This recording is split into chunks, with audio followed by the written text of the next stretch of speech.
Hello, Bradley. Hello, how are you? I'm pretty good. It's warm here now, so feels like summer. Yeah. Oh, May 5th, 5/5. Yeah. Yeah, people were sending me notices yesterday. May 4th be with you. Yeah. Yeah. Quite a few people. Yeah, I know.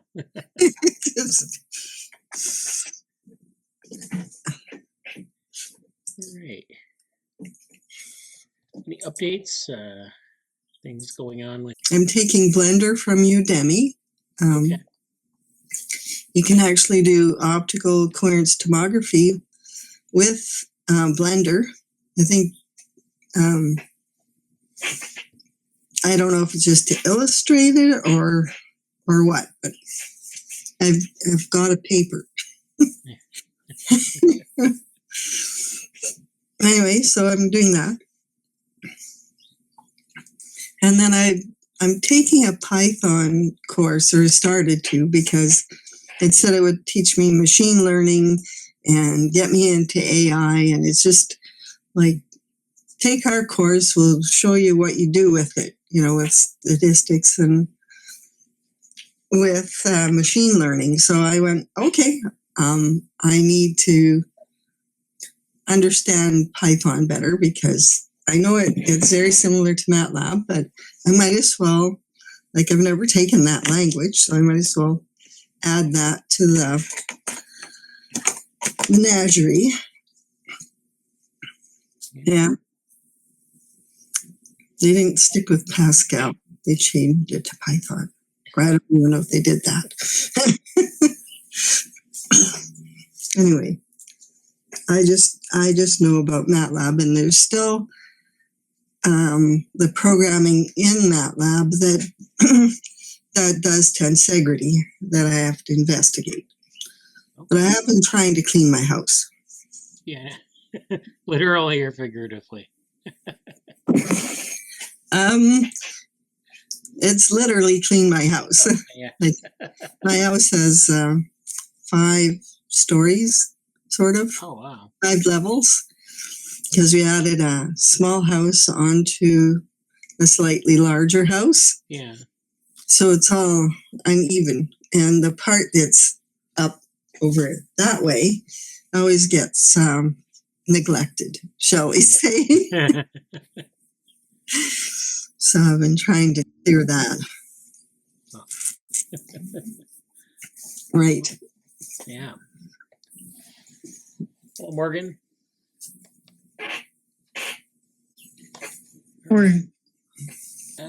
Yeah. So I guess let's get started.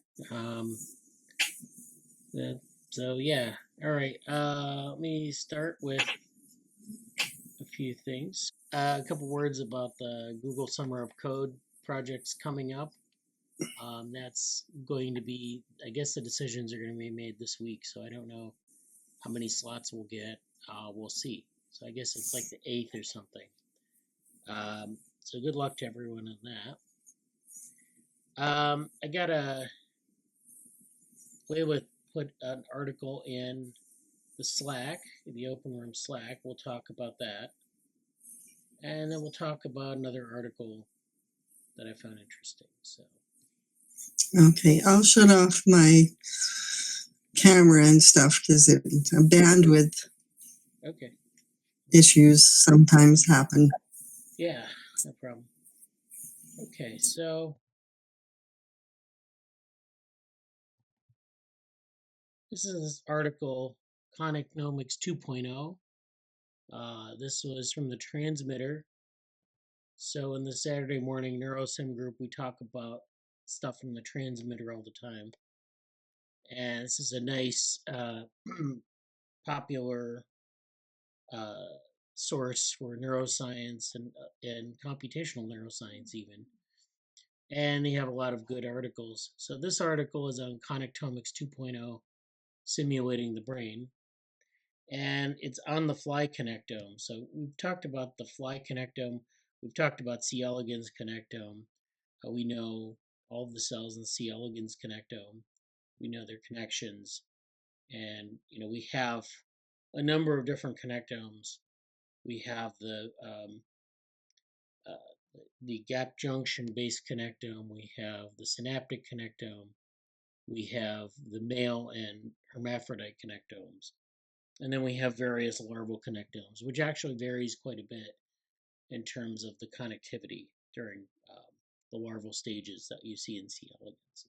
So even with a very small connectome, you have a lot of diversity, and it's complicated to sort of get your head around. But with the fly, with Drosophila, we're dealing with a much larger brain, and of course, Drosophila is much smaller than, say, like the mammalian brain, or even other types of nervous systems. And so this is where they're trying to basically get a C. elegans level resolution to the Drosophila brain.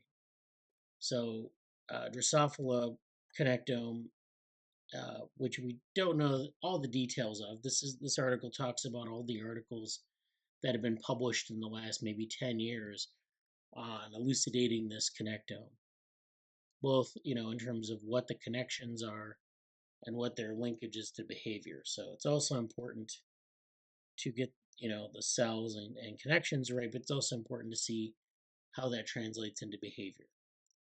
So they've done this in parts. You'll see that they've done this in different regions of the fly brain, and they've released different regions of the fly brain with high resolution imaging, as you can see here, mapping that to where it is in the fly's body, and then how that relates to behavior.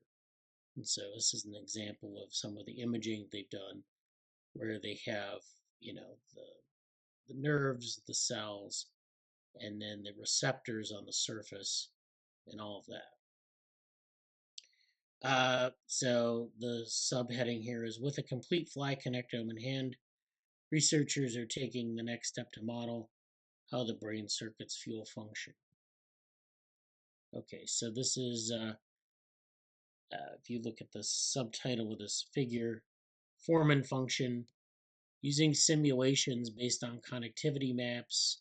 So they're also simulating this connectivity map as they're building it, and they're simulating its action to give them some indication of the behavior.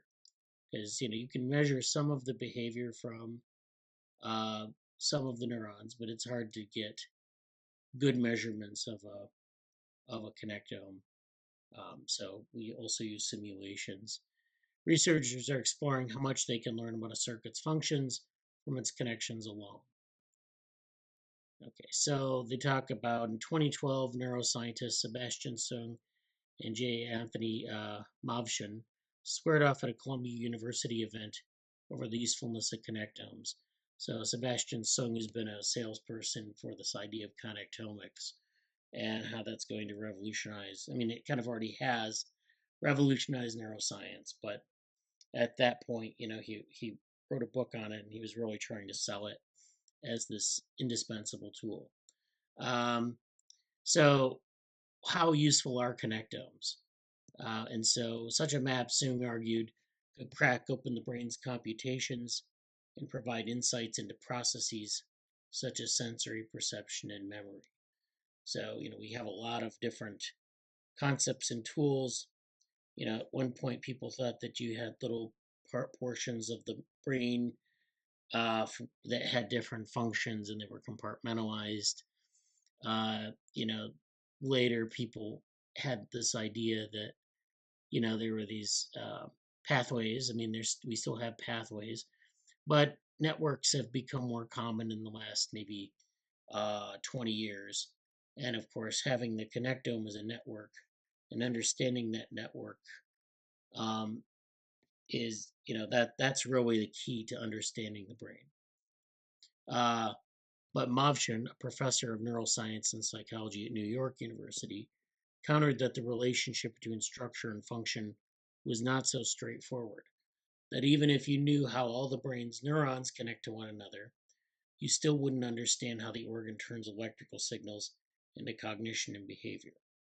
So there was a debate there between people who, or at least one person who thought that the connectome would be sort of the Rosetta Stone of neuroscience, and then this other person who thinks that, well, having a connectome is nice, but it's not going to tell you a lot about cognition and behavior. I mean, it may tell you something, but you're still left with a gap. And I think, that's, I guess, you could say obviously the latter person here was correct because we can't understand everything about cognition and behavior. But, we see from the C. elegans connectome, we've been able to map the connectome, we've been able to simulate the connectome. And because it's fairly simple, we can grasp sort of we have behavioral circuits like the movement circuit, and we have different parts of the connectome that we know do things. And so, that it gives us a pretty good idea of what kinds of behaviors can be generated. On the other hand, when you get to larger connectomes, you start to have this problem where there's a lot of sort of activity that you can't classify. There's activity that we don't know what exactly it does. It's not a one-to-one relationship. So there's a lot to understand about this. I guess this debate is kind of confounded by the fact that we're in very early days of connectomics, so we're not going to understand a lot either way just by mapping the connectome. The debate in the field continues, even though Sung and his colleague in the Flywire Consortium completed the first connectome of a female Drosophila melanogaster in 2023. So they actually were able to produce these connectomes. They have this consortium called the Flywire Consortium, where they kind of have, I think it's been working with Genelia Farm and some other collaborators to put these maps together. And then, of course, build computational models from those maps to simulate behavior. So, in fact, doing all of this work, doing the modeling, doing the mapping, that actually has revealed a lot about function. And so we're actually learning quite a bit about function, not just about the anatomical map. This quote here, all the work that's been done in the past year or two feels like the beginning of something new. And so, they kind of talk about some of these papers. These papers are kicking off a beginning to an entirely new field, which is connectomic-based brain simulation. So, people have tried to do brain simulations where, they have, we have neural networks which aren't particularly biologically precise, but they do simulate things that we think are happening in the brain or brain-like processes. They're producing things that are intelligent-like behavior, that sort of thing. So we have that kind of level of simulation. And so what they're doing here is they're actually able to simulate something that we know is an actual brain. We know what, kind of how that operates. Then if we can simulate that network and produce outputs, and they look like outputs that we would see in the actual fly, then we can say, okay, yeah, we're actually getting somewhere with this understanding what these connectomes do. Why are things connected like this? Why are things segregated into functional modules? Why do you have different structures in the brain instead of just a mass of neurons? I mean, we have neuropil, which are these masses of neurons, but why do we have it? Why is it organized like that? It's not organized like that in mammals. It's not even organized like that in C. elegans. So why do we have this difference? And so that, I think this provides sort of a start to understanding that. A simulated fruit fly optic lobe detailed in the September 2024 Nature paper. I think we talked about that in the Saturday morning NeuroSim meeting soon after it came out.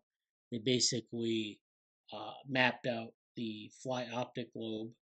They were able to simulate it, and they published a huge paper on that whole thing. And this has become sort of a cottage industry where they'll map a certain part of the Drosophila brain, then they'll produce simulations, and they'll write a bunch of papers, and they're always published in like Nature and Cell and places like that.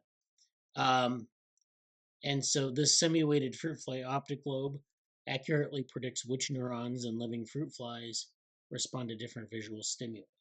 So you can simulate an actual circuit that we know does something.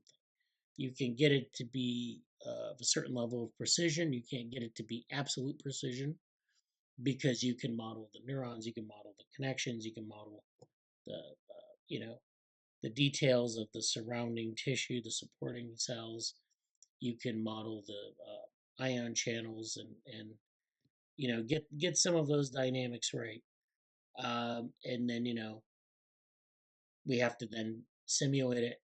I mean, we're not simulating every single thing about a neuron in a nervous system, but that's probably the level of granularity. When we get down to that level of granularity, then the question is, can we produce the types of behaviors that we see in the organism? And the answer is, to some extent, we can do these kind of predictions, and it's really exciting because you're basically simulating we understand the parts of the puzzle, or the major parts of the puzzle.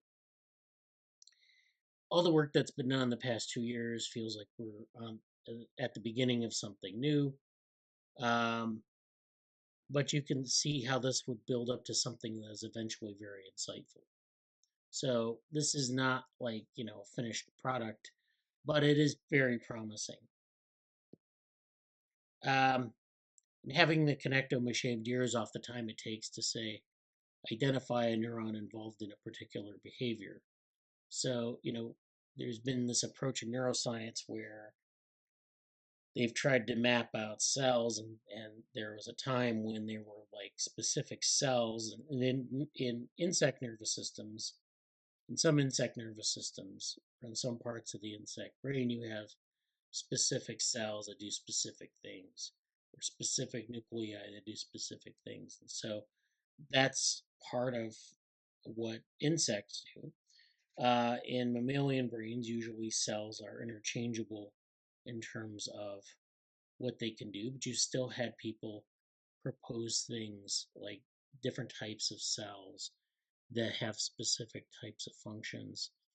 Of course, we have visual neurons, we have auditory neurons, just neurons that are tuned for these types of things. We have our different types of neurons, like stellate neurons, and other types of neurons, like motor neurons and things like that.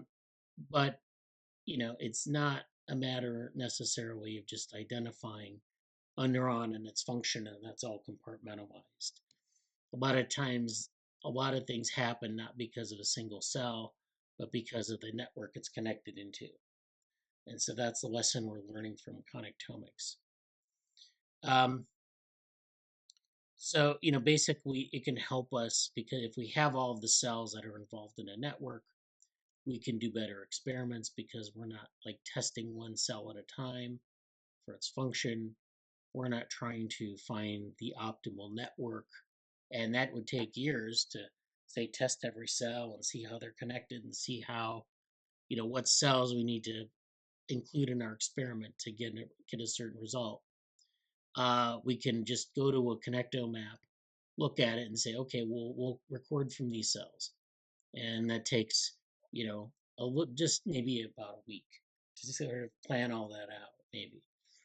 So that cuts a lot of time off of your experiments, cuts a lot of time off of what we can do, or it adds time to what we can do. So you don't have to spend months or years chasing down dead ends. Simulation is going to improve that even more. So simulation can even help because we don't only have the map, the static map, but we have dynamics that we can simulate and see, are these the dynamics we think are involved in this? So we can then say, okay, we have a pretty good chance of testing our hypothesis if we set the experiment up this way. Let's do that and let's test it and see if it actually works in biology instead of in silico. Okay, so they talk a little bit about the C. elegans connectome and how, that's kind of a very basic connectome. and we're kind of expanding out our understanding to larger and larger neural systems. But even with C. elegans, people were excited about the C. elegans connectome, but they were also very reserved about how much time and money would be involved in recovering that connectome, and there were concerns that the payoff might not be worth it. Okay, so then there's this paper in Nature Methods, this commentary that lays out some of these concerns. This is by Eve Murder and Corey Bergman. They wondered at the time what additional information beyond the brain's synaptic connections, whether those connections are inhibitory or excitatory, for instance, would be needed to make truly informative models. So again, there's this level of detail that we need to understand the connectome and make it useful for sort of, say, applying it to an experiment. Now we can figure that out, I guess. It's we do have some of that information, but it's we don't know exactly all the information we need to have simulations, say, that are very informative, or in the ballpark even.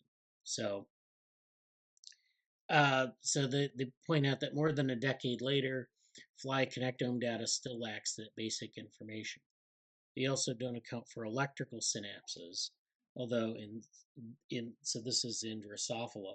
In C. elegans, we have the electrical and chemical connectomes. So electrical synapses are gap junctions. Chemical synapses are where we have synapses that signal different chemicals across the synapse. And these are different.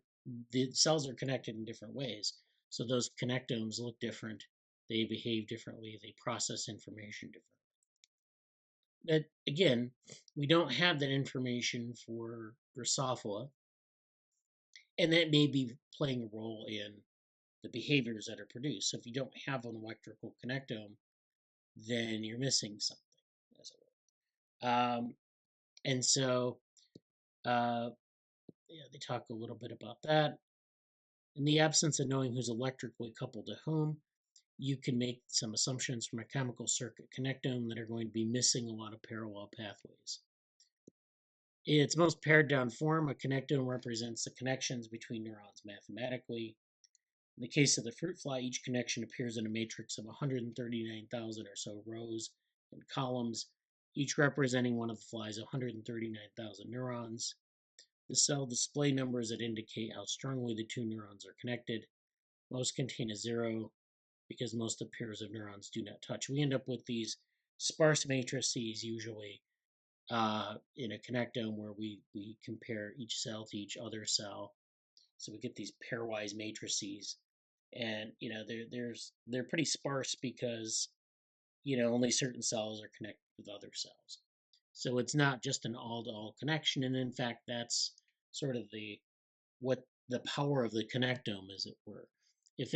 If everything was connected to everything else, and you might think that would be advantageous, there's no structure to the connectome. It's just kind of like everything's connected to everything else, everything's interfering with everything else, and putting aside this sort of the polarity of the connection, whether it's excitatory or inhibitory, that can be just not really biologically helpful. I guess if you think about, like, why would one neuron connect to another neuron?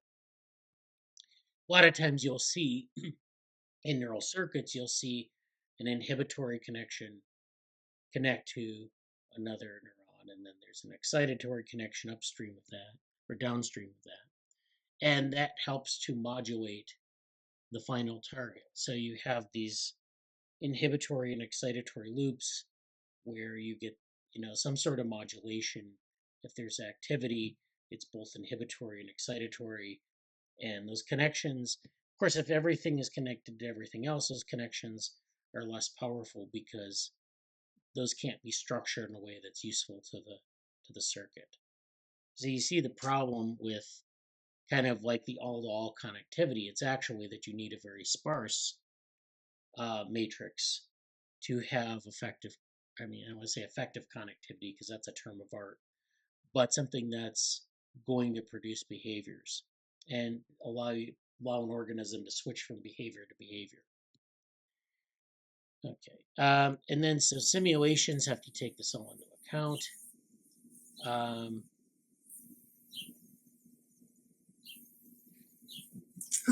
I'm interested in whether you could do that for the physical network, where you'd have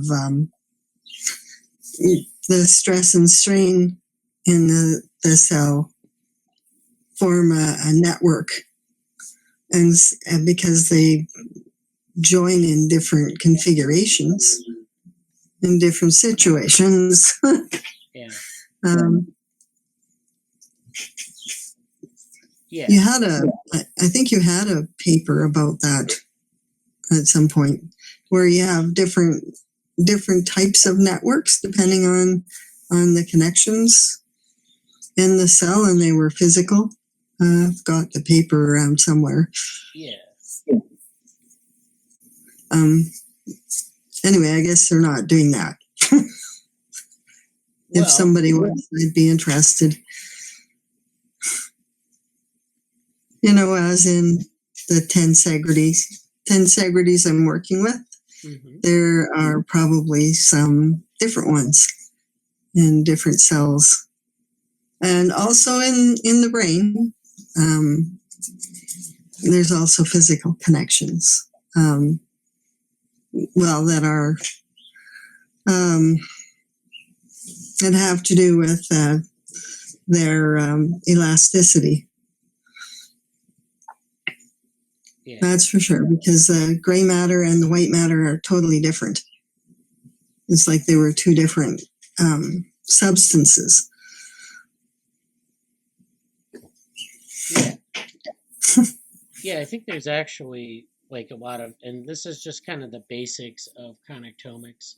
There is a lot of that sort of modeling that people do, like with white matter and gray matter and all these other things. And there's a whole field of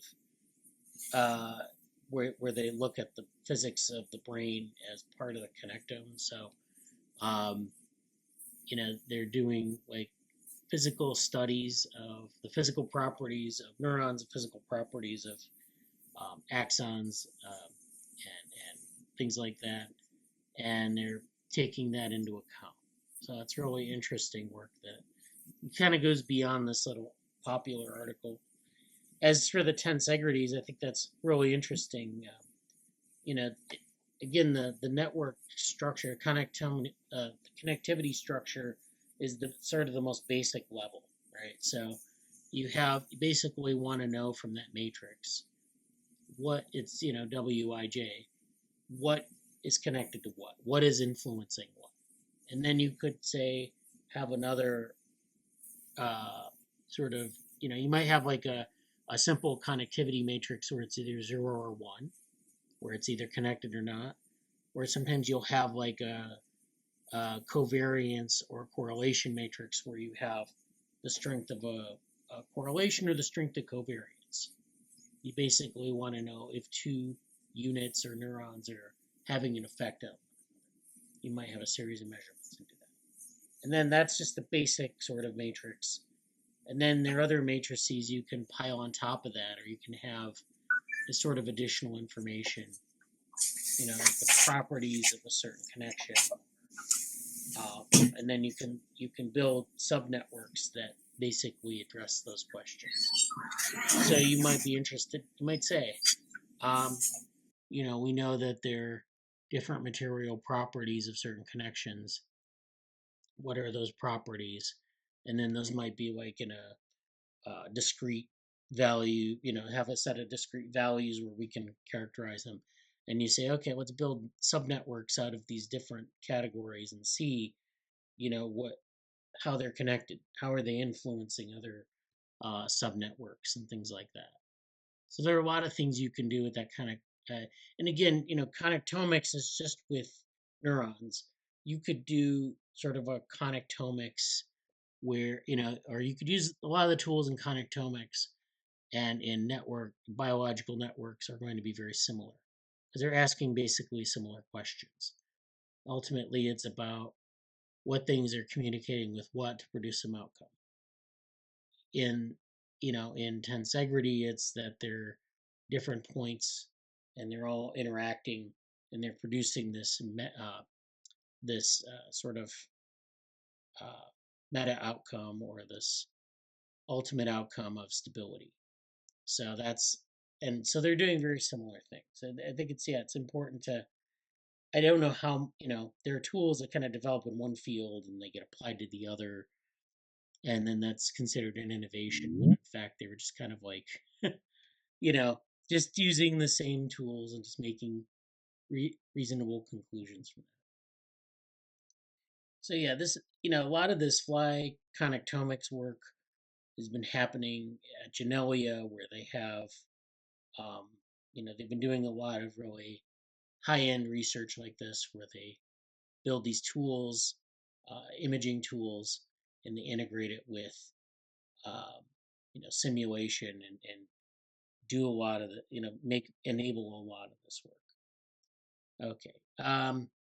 And so they're able to identify neurons in different ways. It's not just magic. There are a lot of interesting technical imaging challenges to get a lot of these neurons and, kind of figure out where they are, have spatial, um, you know, high spatial resolution for all of this.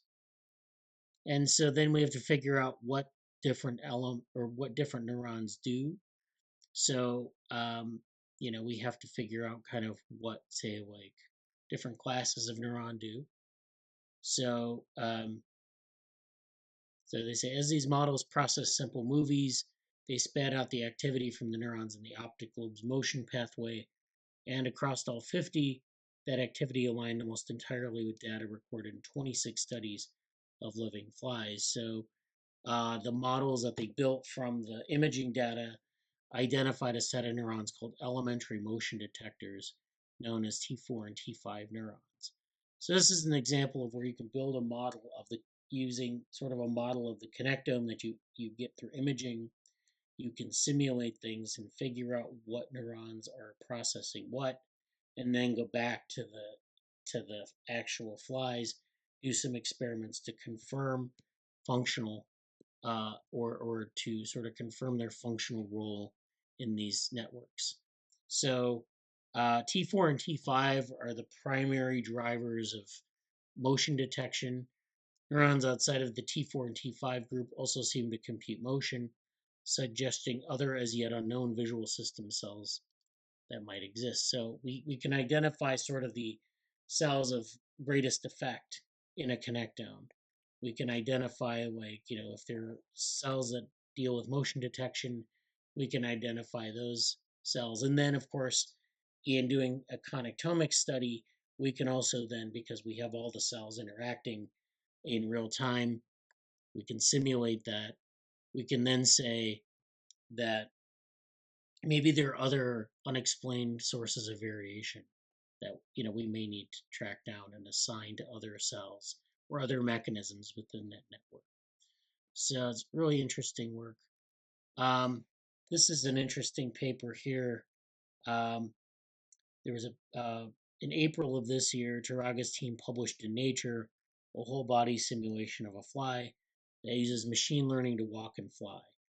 That model is currently constrained by an artificial neural network, but it could instead be guided by the connectome, as well as a map of a nerve cord that connects the fly's brain and body in a similar way to Taraga's optic lobe simulation.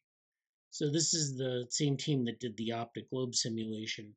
They also did a whole body simulation that uses like a neural network as the driver, and then they were able to use the body and do this other. I think we did this. We also covered this paper in Saturday Morning Neurosim, where they were able to produce behaviors from this using this machine learning approach.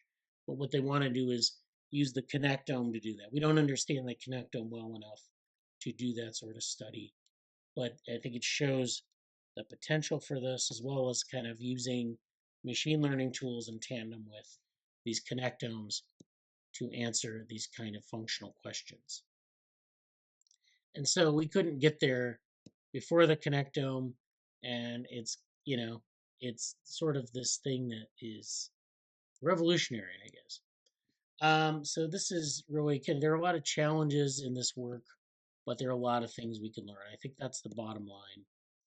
And you know, there's this persistent question of sort of what level of analysis do we need to be at to get good answers to some of the questions, or to get good models to answer some of the questions we're interested in. This is a section here where they talk about how accurate a model needs to be.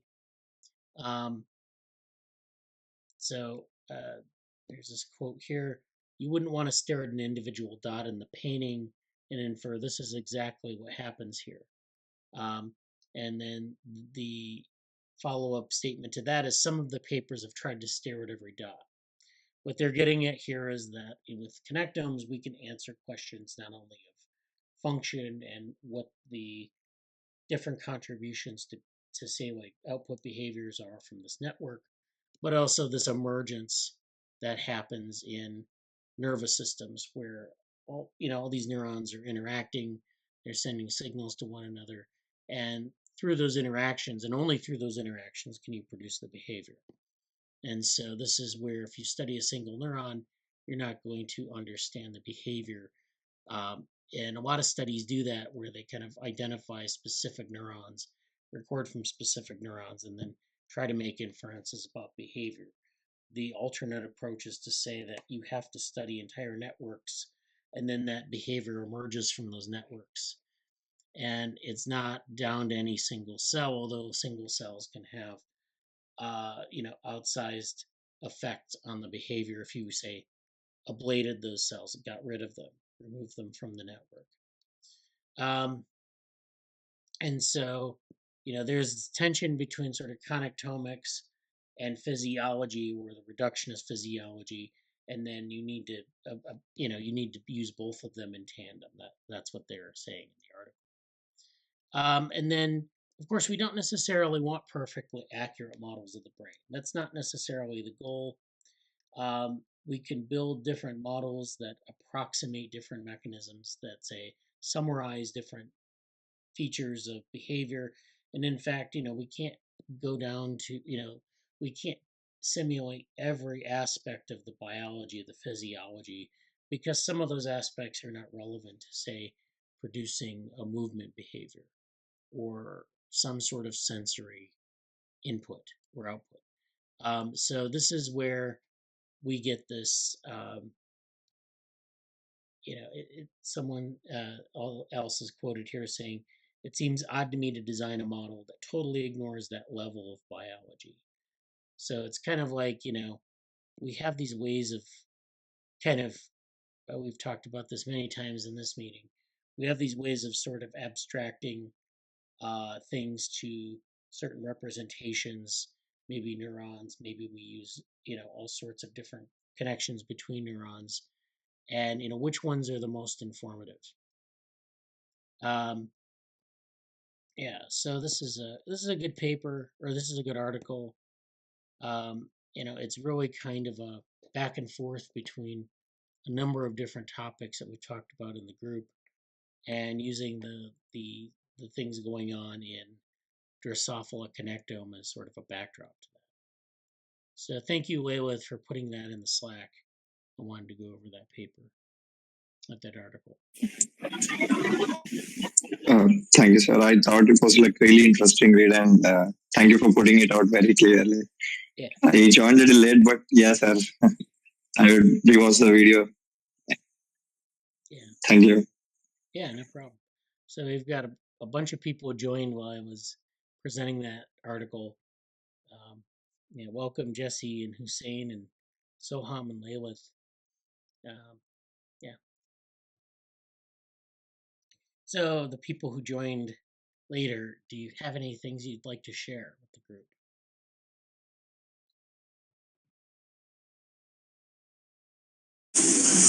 Hello. Hi. Yeah, thanks so much, Bradley. Dick and I have been making a lot of great progress over the past several months. So this is about the CT. the computed tomography project. Yeah. I don't have any particular questions about what you've just presented, although we are now going to be expanding into a lot more projects pretty soon. So this is all going to start becoming relevant, like on embryogenesis, C. elegans, even like discussing the next steps and specifics for hardware, software from the RBY-RCT project's perspective. So now is the time for me to just more or less start internalizing everything and like absorbing as much information as I can. But so in the meantime, Dick and I have been very busy alongside Mohammed Al-Majid Rafay over in Greenwich, over in UK. We are getting our grant proposal ready together for funding for the RBY-RCT project. So I can give, just as a brief update, we're using the Astra toolbox. I can share that. How about I just maybe like share my screen? Yeah. Does that sound good? Yeah, thanks. Okay, yeah, because that's better. So you're not just like listening to me.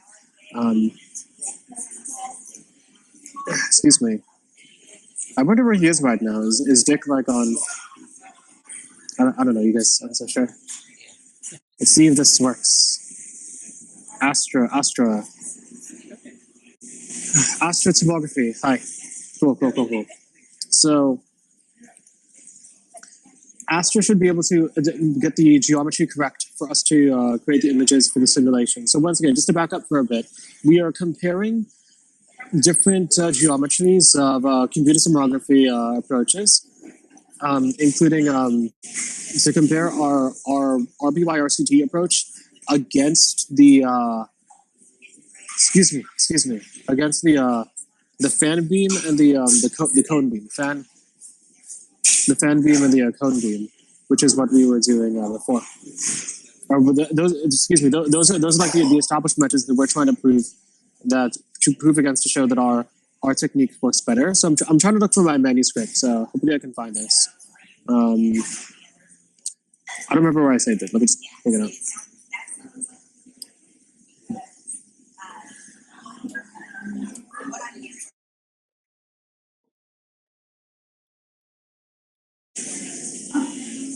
So our approach, ray by ray, we want to compare this against the fan beam.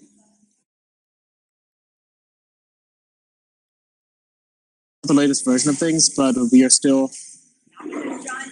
getting our manuscript together to more or less show. I should be able to work. We should be able to show that our approach with the ray by ray approach. So this is what the geometry looks like between parallel beam.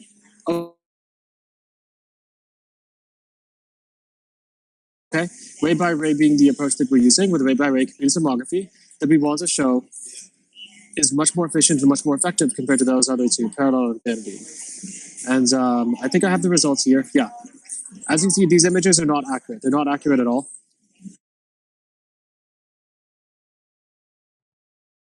With 3 different rows, parallel, fan beam, and ray by ray, but they all look completely different because we're still sorting out the geometry. But yeah, that's basically where we're at right now. And Mohammed and I have both. All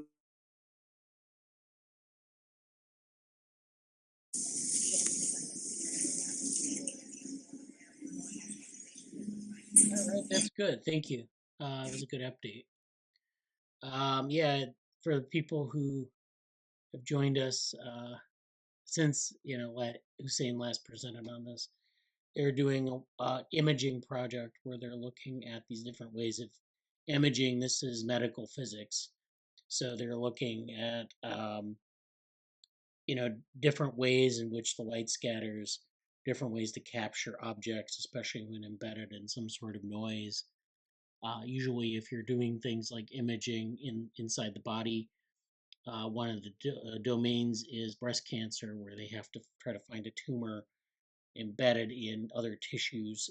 Say you're trying to pick a target that has a lot of noise around it, has a lot of other tissues, and you're trying to define the limits of the tumor so that people can do surgery on it or whatever.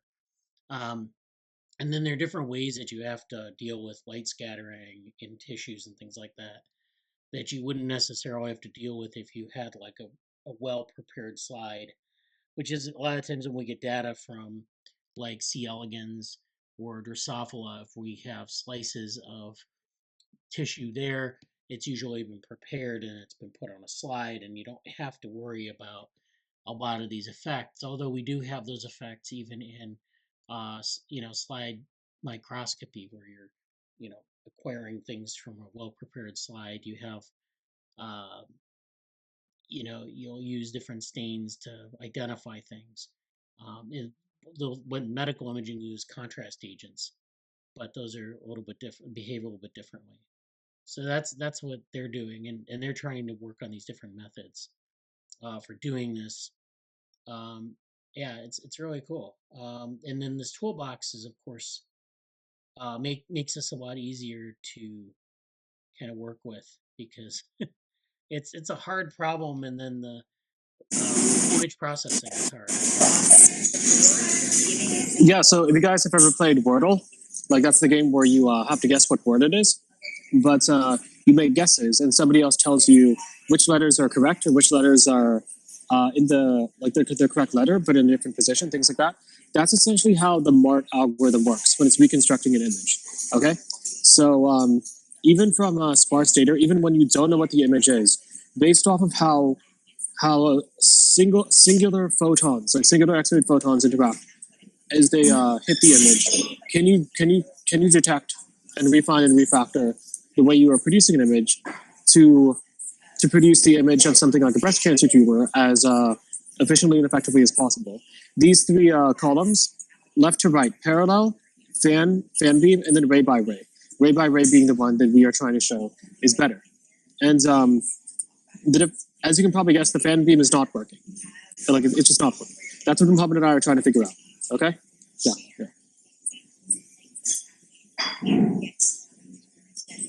Lalith says, looks really awesome, Hussain. Impressive. Yeah, it's very good. So yeah, you guys have been working on papers. You were talking about a patent. You're talking about a grant. So all these things are kind of cooking.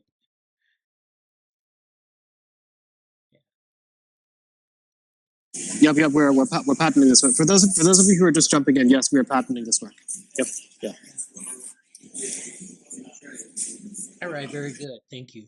Yeah. It always surprises me in some ways too how much of this like is as simple as it seems.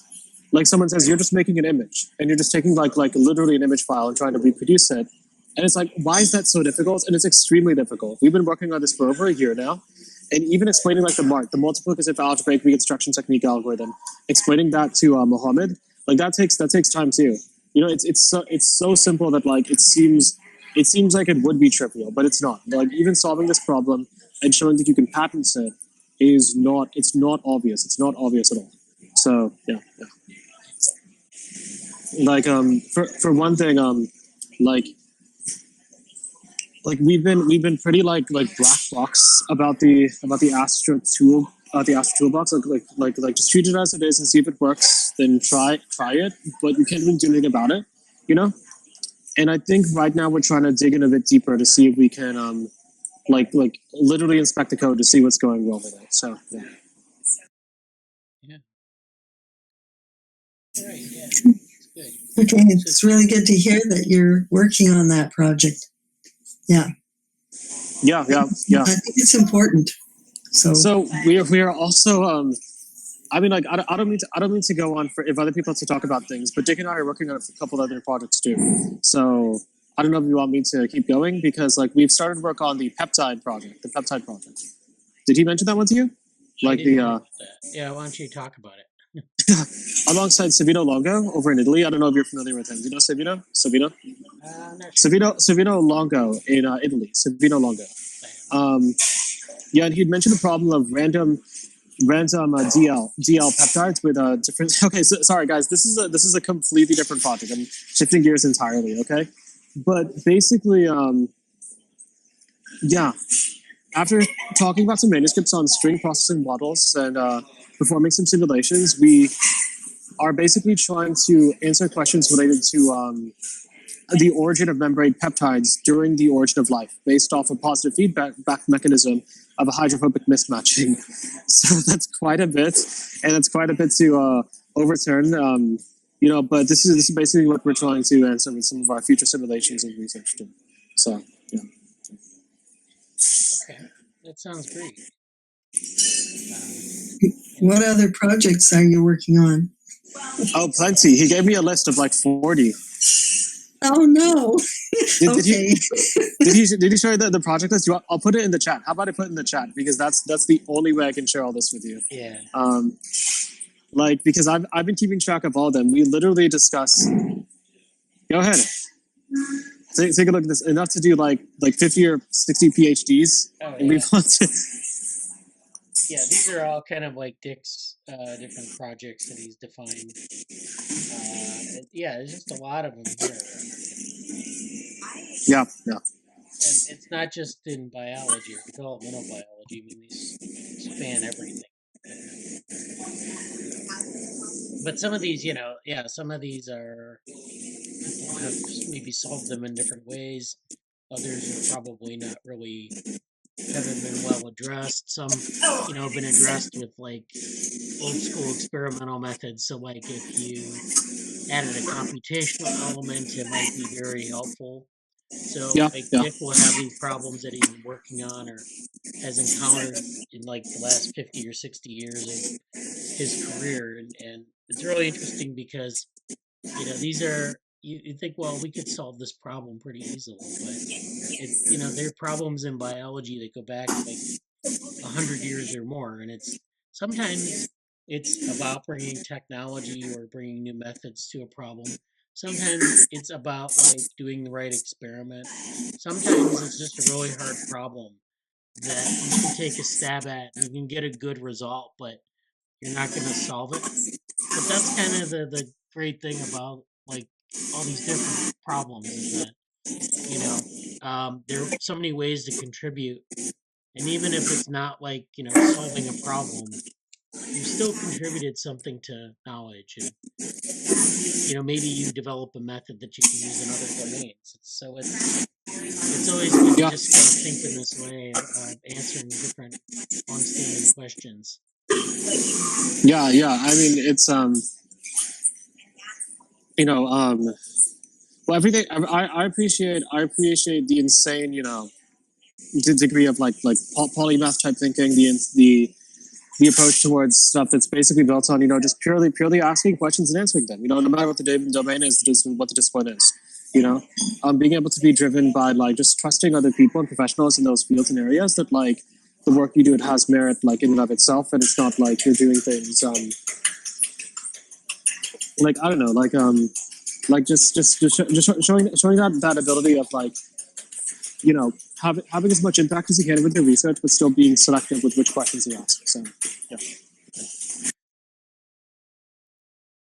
Okay, yeah. So if people want to take a look at that in the chat, and if you identify a problem that you're interested in, let us know. Yeah. So any other people want to update us on anything?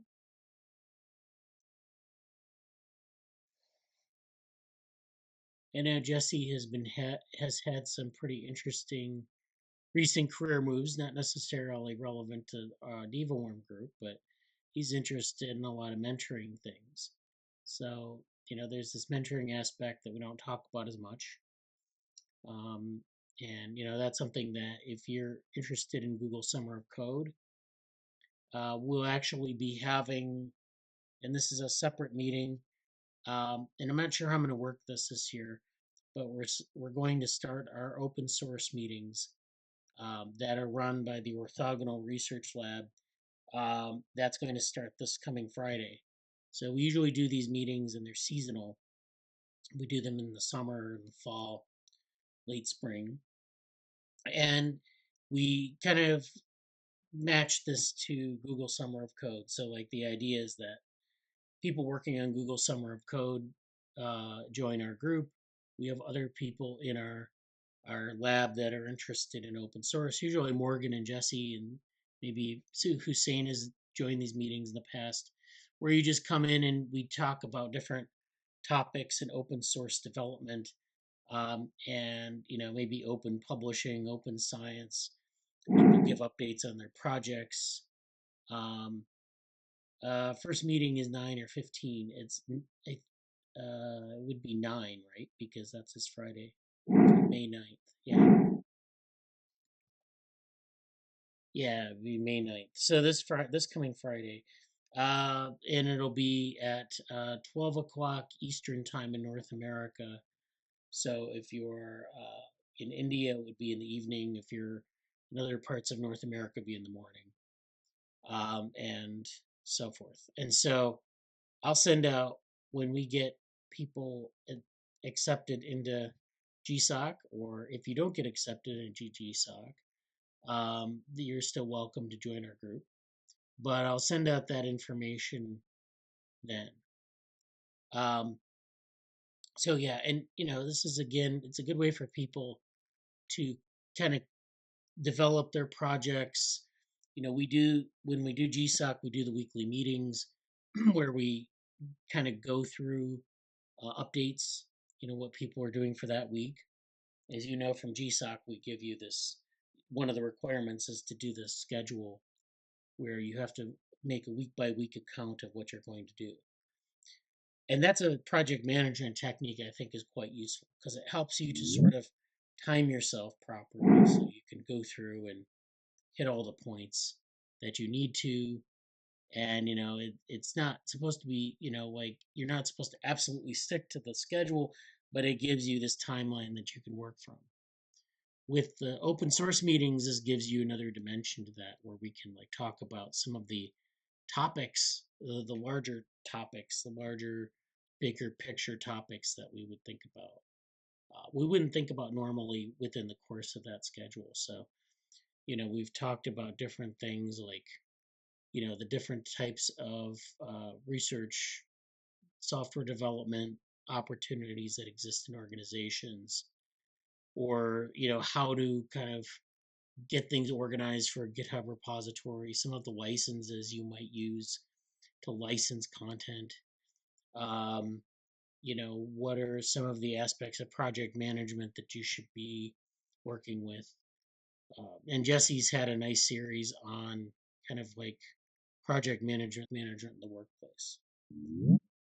So let's see what we have in the chat. So Jesse said, I'll finish my write-up of the summer cohort this week. So folks who want to do things with us this summer, with or without GSOC proper, know what's up. It's a whole community of things, and it's pretty cool. Yeah, so be on the lookout this week. I think decisions are made on Google Summer of Code on Thursday, so it's going to be a short turnaround, but I'll lay out the details then. Like I said, you can't. Yeah, Hussain did GSOC twice. It's a good experience. Once with ORL and once with another group, not with ORL. Yeah. I don't think you can do it more than once with a specific group. There's a limit of 2 per person. So yeah. I think that's what it is. I think that's what it is. Yeah. So, and again, if you don't get selected, I don't know how many slots we're going to get this year. But if you're not selected, because we have a lot of people applying, you're still welcome to work on the project if that's something that you want to follow up on. And it's up to you. But we do have that infrastructure in place so that you can pursue this, and see something through. You might use it for another purpose, or you might just be interested in attending our open source meetings, because it's usually a pretty good discussion. You'll learn a lot from it. Okay, so I wanted to finish up with another, and it's this paper from PNAS. This is it's a complexity paper. It's also a biophysics and computational biology paper. This is, I think this was published recently. Yeah, this was published in just recently.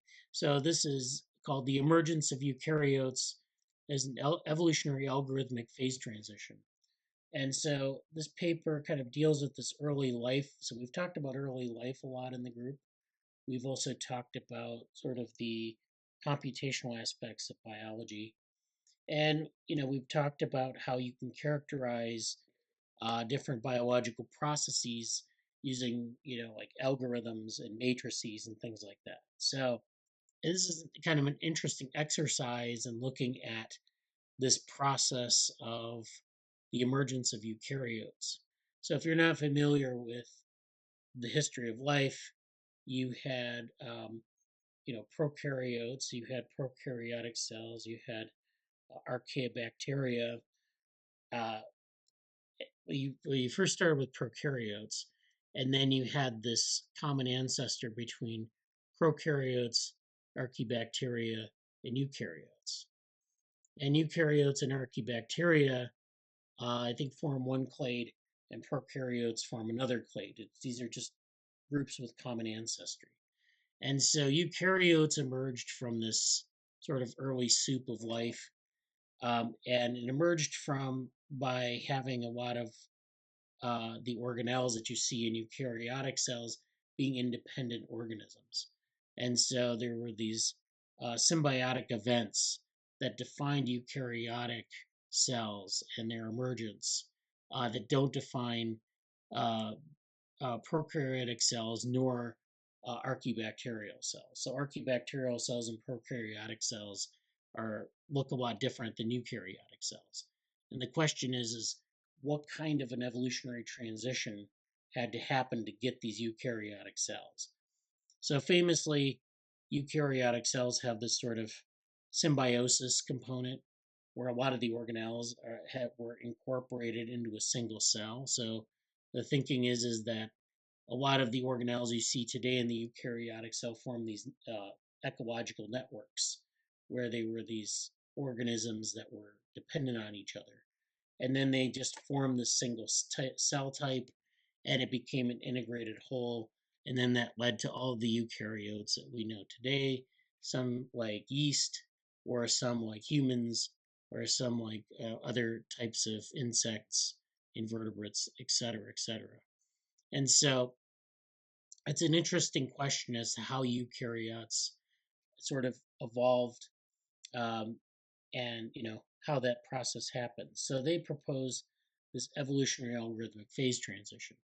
So I'll read the abstract and then the significance, and then maybe go through a little bit of the details of the paper, but not too many because we're already over time. So the abstract reads, the origin of eukaryotes represents one of the most significant events in evolution, since it allowed the posterior emergence of multicellular organisms. It basically means that eukaryotic cells enabled multicellularity.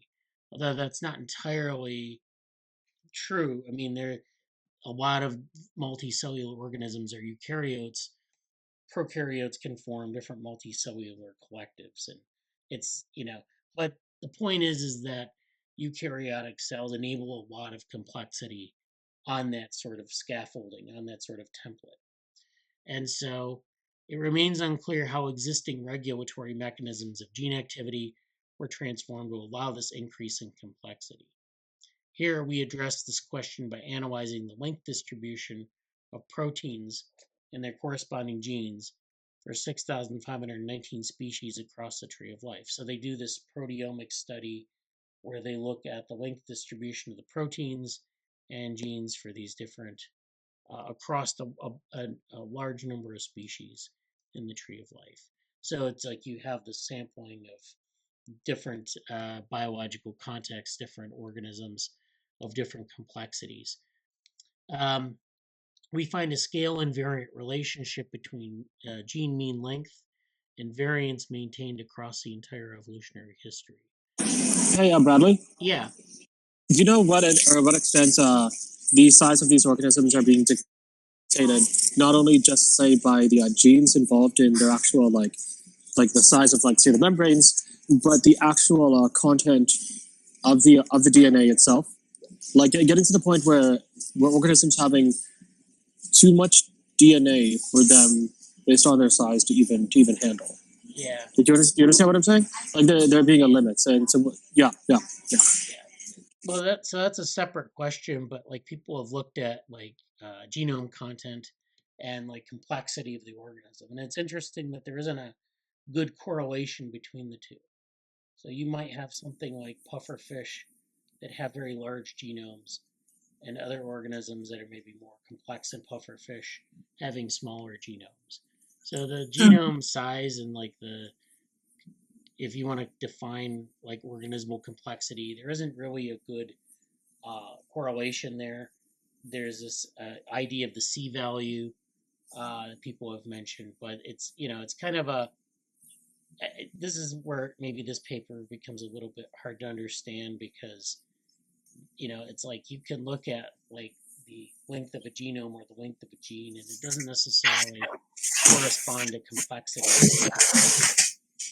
Yeah. It always seems like the people who have the answers to these questions, they themselves, it's not even so much the difficulty in like looking for those answers in particular, but how on earth you would frame those hypotheses and go about the simulations and the simulations and code to get it done. So I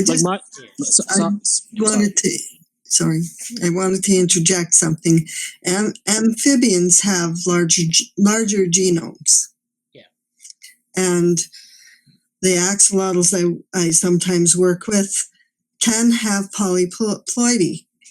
In other words, they can have twice the normal genome and still exist. Yeah. And to produce a larger animal. Yeah, so there are a lot of things going on with genomes, especially with polyploidy, where you have like different gene duplications and gene doses and things like that, where it doesn't necessarily correspond to complexity. They're specific. It's more about like evolutionary history than anything. But what they're doing here is they're using they're using complexity theory basically. So they're talking about scale invariant relationships. So they're probably going to do some like power law analyses or something. We'll see. Using a simple model, we show that the scale invariant relationship naturally originates through a simple multiplicative process of gene growth. During the first phase of this process, corresponding to prokaryotes, protein length follows gene growth. So you get gene growth and then you get protein length. I guess what they mean is that there are these duplications of genes, and then that adds to the protein length, and it adds to the complexity of proteins. At the onset of the eukaryotic cell, however, mean protein length stabilizes around 500 amino acids. So that's interesting. Back at the time when eukaryotic cells originated, mean protein length was around 500 amino acids, and then from there, even though the cell doesn't, you enable a lot of complexity, but the cell itself is, that sort of template is fixed, and you get a wide-ranging length of different types of proteins. While genes continued growing at the same rate as before, this growth primarily involved non-coding sequences that complemented proteins in regulating gene activity. So that means that you have the number of genes would increase in like the precursor to eukaryotic cells, and then when you have eukaryotic cells, there is this rate of genes growing, but this growth after the eukaryotic transition primarily involved non-coding sequences that were involved in regulation.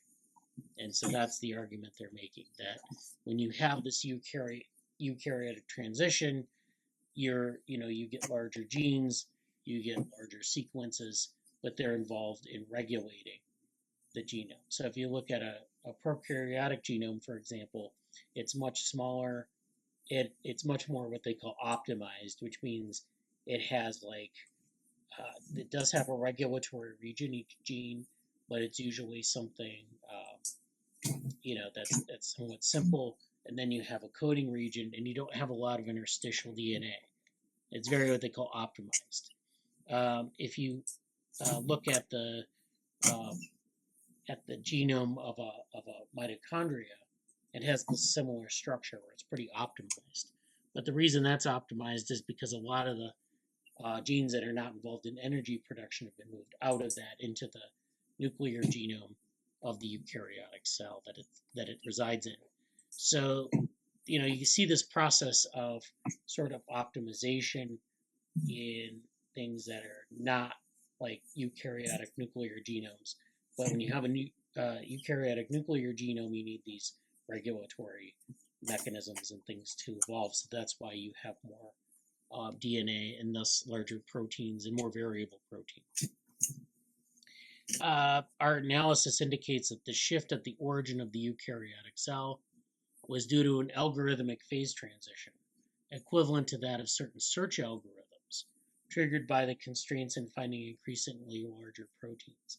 So this last sentence is like the bomb that they throw into this, which is to say that like they find this result in biology across eukaryotes and compare with prokaryotes, and then say, okay, there's a lot of regulatory activity that needs to happen when you scale up to these eukaryotic cells, and then you need, this is actually similar to things that we see in the behavior of algorithms, where search algorithms are constrained when finding increasingly larger proteins. So let's look at the significance of this paper so we kind of understand why it's important. So for almost half the history of life on Earth, complexity of all organisms was limited to that of simple prokaryotic cells, and this is where we have bacteria, like I guess eubacteria and archaebacteria, and most of the life on Earth actually is bacterial. The process by which genes are activated, which is at the root of the functioning of all living beings, was entirely regulated by proteins. So this is where we have, we have genes, but those aren't enough. We actually need proteins to build biological complexity and have like some use for the genes. That's why information is encoded in genes, but it needs to be activated through proteins. This set up a limit on cellular complexity, as finding even larger proteins became computationally unfeasible. So basically, when you have a genome that's highly optimized, like what you see in bacteria, it's harder for larger proteins to be produced. Basically, that's the argument. And so this limited cellular complexity for a long time. The eukaryotic cell, characterized by membrane-bound nucleus and organelles, so you have, these different organelles. We have the membrane-bound nucleus. We have more structure to the eukaryotic cell. Emerged as a compromise between a conserved process of gene growth and a change in genetic regulation, which incorporated non-coding sequences. So what they're also arguing is that in bacterial genomes, you can keep, if you had a sort of a bacterial template, you could keep growing genes in terms of their size. That circular genome could become larger and larger, but it wouldn't add anything to the ability to make more complex proteins because it didn't have the regulatory machinery. It would just produce maybe larger proteins that weren't as complex, or it would just produce more proteins and not necessarily more complex proteins. And so there's this compromise between having this change in genetic regulation and this process of gene growth and incorporating non-coding sequences. This increase in cellular complexity, which occurred continuously but in an abrupt manner at a critical point, unlocked the path towards multicellular organisms. So this happened all at once. What they mean by phase transition is that you had the system that was working well, but it wasn't giving you this level of complexity that you would later see in more complex organisms. So there was some need, obviously, for this mechanism, for complexity. And it probably had to do with, being more efficient in the survival of all these different organelles and cells in early life. And so we had this phase transition where there was this very short period of time where all these organelles came into association within a membrane, and then this had an effect on the growth of the genome and how the genome started to produce more complex proteins. So that's basically what the paper is about. They do this analysis where they look at these distributions. So this is a complexity theory analysis where they're looking at the length of a genome or the length of a gene, and that's on the x-axis. So this is from 10 to the 1 to 10 to the 6. So that's, the sort of the length scale that they're looking at. And then the probability density function for both proteins and genes. So basically you have this distribution of different sizes, and it's sort of peaks for a specific species, and then there's this variation along the edges. So you have basically this unimodal curve, and it describes the distribution of different gene lengths relative to observed genes, and then this is for a specific species. So this is for zebrafish, and the proteins have a certain length with a mean length and a standard deviation around that mean length. And then genes also have a length. So the proteins are generally smaller than the genes. You have this distribution so they overlap. And so the length is on a logarithmic scale. Probability density is on the y-axis.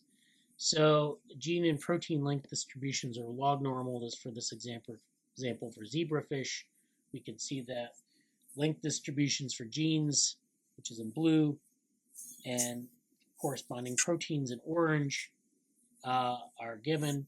Note that the lengths are represented on a logarithmic scale. The red curves are fits to log normal distributions. Mean lengths and standard deviations of genes and proteins are 31,084 base pairs and 538 amino acids respectively. So they're measuring. That's the way they're measuring this. Total number of genes and proteins plotted is 25,432 and 25,706 respectively. So that the numbers are around the same. These log normal distributions are typically found in almost all species across the tree of life.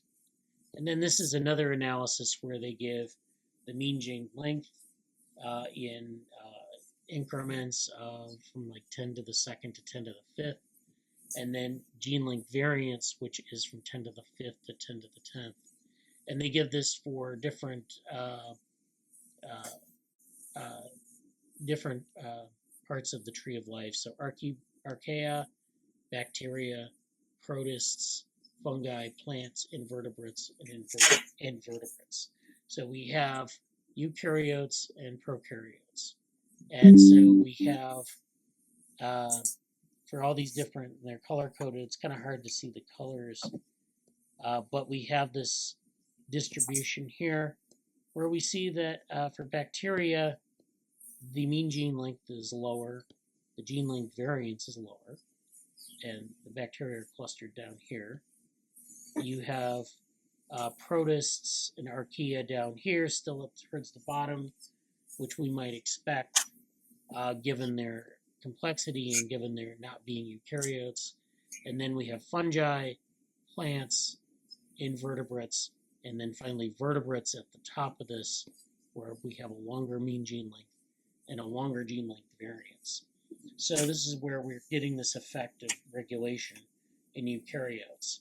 So as we move up from, we have plants, invertebrates, and then vertebrates, and we have primates here, birds, fishes. So we have our vertebrates in this area, or invertebrates in here. And there's a lot of variation in this, but basically that's how they're doing this analysis. So that's kind of the take-home message here. And then they have this model of gene growth where they start with a series of genes with arbitrary initial lengths. They have an iterative process by which a gene is randomly chosen and its length is multiplied by a random number generated from a given probability density function. This model leads to log normal gene length distributions. And so they use this model to predict two laws describing the growth of genes through time. First, mean gene length grows exponentially through time according to this equation, where L0 stands for the mean gene length of the last universal common ancestor. And then this parameter is the mean of the stochastic multiplicative factor. That's in this equation here. This predicted exponential growth is compatible with previous empirical findings, reporting that genes increase in length over evolutionary time, with a potential acceleration in the most recent ones. Then they use this mean of the logarithm of gene lengths, or log L, in this equation here, which grows linearly through time according to this equation, where G0 stands for the mean gene log length of the LUCA's genome. So the LUCA is the last universal common ancestor, and they calibrate everything to that. So all these different taxonomic groups that they showed in the last figure, where we had the log linear distribution, that's, everything is calibrated to that and compared with the LUCA example. And so these are the two laws of gene growth that go into this graph here. Okay. So that's that paper. So I don't know if we had any questions about that paper. Yes. My salamanders are vertebrates, so yeah, they would fit. Yeah. Fit the upper part of the curve. Yeah, it's standard complexity theory. They're trying to use that to answer some evolutionary question, which is, why are eukaryotes different or weird or whatever you want to say compared to bacterial cells? How did they become like this? What's this evolutionary transition all about? Why did it happen? I mean, there's the symbiosis argument. There's the complexity argument, but then you might say, we can achieve maybe certain forms of multicellularity with prokaryotic cells, and maybe we could have done that. But why exactly do we need larger genomes? Why do we need to have the things we see in eukaryotes to add to that complexity? So they do this analysis of genes and proteins, and I think it's interesting. I don't know if it really answers the question of why we. I know that single cells have a different mechanics than multiple celled tissue. Yeah. The tissue is different from the single cells that they are made of. They have a different stress strain curve. Yeah. Different mechanics. Yeah. So that's of course, you need to have a variety of proteins to do that. I mean, you can't just do that from simple. Maybe you need more complex proteins for that. Well, you do you do. To join them together. Yeah. And just look at the cell linkages and the trijunctions, and it's different in different species, the trijunctions are different from the cell to cell junctions. So yeah, that's a bunch of different proteins. Yeah. Yeah. It's also worth saying that there's a lot of there is multicellularity in things like yeast, which are eukaryotes, but that multicellularity looks very different from other types of eukaryotes. So then the question is, why is that? Is that because of the types of proteins that are produced, or is it something else going on? Is it just evolutionary history? What's going on? So it's that may, in a lot of that may play a role, that there's a lot of going on with adhesive proteins and things like that. All right, so, and then the last point in that paper, they talked about this behaving like an algorithm. So like a search algorithm, a search algorithm is trying to find the optimal proteins for the job, basically. And they say, in prokaryotes, if you get a longer gene length, you can have these proteins that will find the solutions in that protein space. So you can produce more proteins. You can produce longer proteins. They could do more. They're functionally more diverse in that way, but that hits a limit.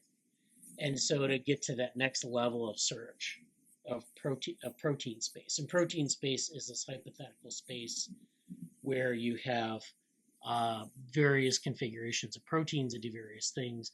So when you get to the point where you have not only longer genes, but that they're regulated in different ways, then you can explore more of that protein space, and it opens up a lot of avenues that were previously closed. So that's what they were getting at with that search algorithm statement. But I find it interesting that like there is this parallel between computational systems and biological complexity that I don't know. It's an interesting kind of parallel, but I don't know if there's more to it or not. Yeah, well, if you want a couple of papers about trijunctions and bijunctions, I have them, or they're in my thesis. If you want to know about the proteins in a trijunction, I have a paper about it, and I think it's the only one so far that was really helpful to me. It's I don't know where it is. Anyway, it's in my thesis, and I can look it up. I'll send it to you, Bradley. All right, that sounds good. Thank you. Okay. So, let's see, we have something in the chat here. So Jess made one more comment. I'll be doing some work on writing up things and may ask some folks in GSOC/mentor, etc. experiences in this slide. So yeah, Jesse's going to be kind of organizing that experience this summer, helping to organize it. And so yeah, when we get into GSOC, we're going to have a lot of interesting things going on. And again, if you don't get selected for your project, you can still pursue that project or be involved in the lab in different ways. And it's always a good experience. So good luck to everyone on that. Okay. Well, thanks for attending. Have a good week. Okay. Bye. Bye. Take care. Take care. Bye. Bye. Bye.